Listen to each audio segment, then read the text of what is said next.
নমস্কাৰ বন্ধুসকল, মই মানস আপোনালোক সকলোকে স্বাগতম জনাইছোঁ। বন্ধুসকল, আজিৰ ভিডিঅ'টোত আমি আলোচনা কৰিম অসম সাহিত্য সভাৰ সন্মানীয় সভাপতিসকলৰ কথা।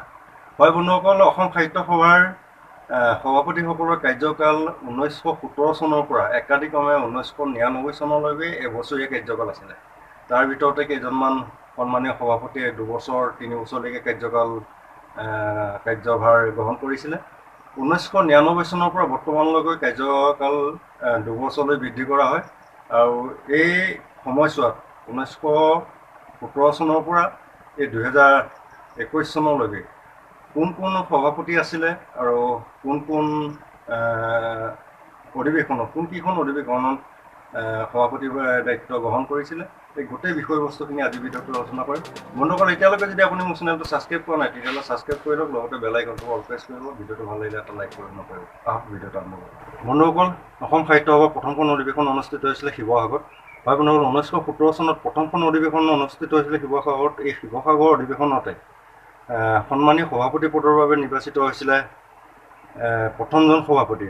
হয় বন্ধুসকল, প্ৰথমজন সভাপতি নিৰ্বাচিত হৈছিলে পদ্মনাথ গোহাঁই বৰুৱা, চন্দ্ৰধৰ বৰুৱা গোৱালপাৰা, কালিৰাম মেধি বৰপেটা, হেমচন্দ্ৰ গোস্বামী তেজপুৰ, অমিত ফুকন দেৱ অধিকাৰী যোৰহাট, কনকলাল ডিব্ৰুগড়, লক্ষ্মীনাথ বেজবৰুৱা গুৱাহাটী, ৰজনীকান্ত বৰদলৈ নগাঁও, বেণুধৰ ৰাজখোৱা ধুবুৰী, তৰুণানন্দ ফুকন গোৱালপাৰা, কমলাকান্ত ভট্টাচাৰ্য যোৰহাট অধিৱেশন, মফিউজিত আহমেদ হাজৰিকা গোলাঘাট, নগেন্দ্ৰ নাৰায়ণ চৌধুৰী শিৱসাগৰ, জ্ঞানভিৰাম বৰুৱা উত্তৰ লখিমপুৰ, আনন্দ চন্দ্ৰ আগৰৱালা মঙলদৈ, ৰঘুনাথ চৌধুৰী তেজপুৰ অধিৱেশন, কৃষ্ণকান্ত সন্দিকৈ গুৱাহাটী অধিৱেশন, ডক্টৰ মহিদুল ইছলাম বৰা যোৰহাট অধিৱেশন, নীলমণি ফুকন শিৱসাগৰ অধিৱেশন। বন্ধুসকল, নীলমণি ফুকন ডিব্ৰুগড় অধিৱেশনৰ বাবেও নিৰ্বাচিত হৈছিলে।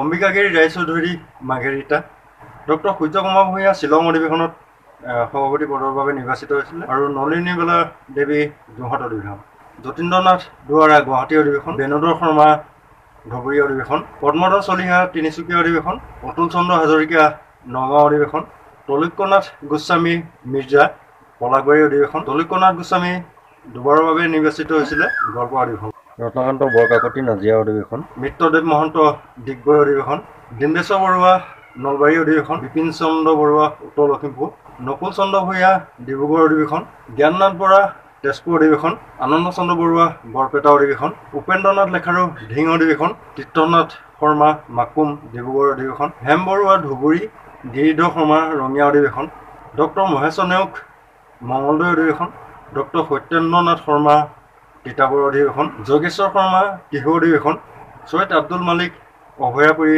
অধিৱেশন, প্ৰসন্নলাল চৌধুৰী গোলাঘাট অধিৱেশন, অতুল চন্দ্ৰ বৰুৱা শুৱালকুছি অধিৱেশন, যতীন্দ্ৰনাথ গোস্বামী ৰহা অধিৱেশন, সীতানাথ ব্ৰহ্মচৌধুৰী তিনিচুকীয়া অধিৱেশন।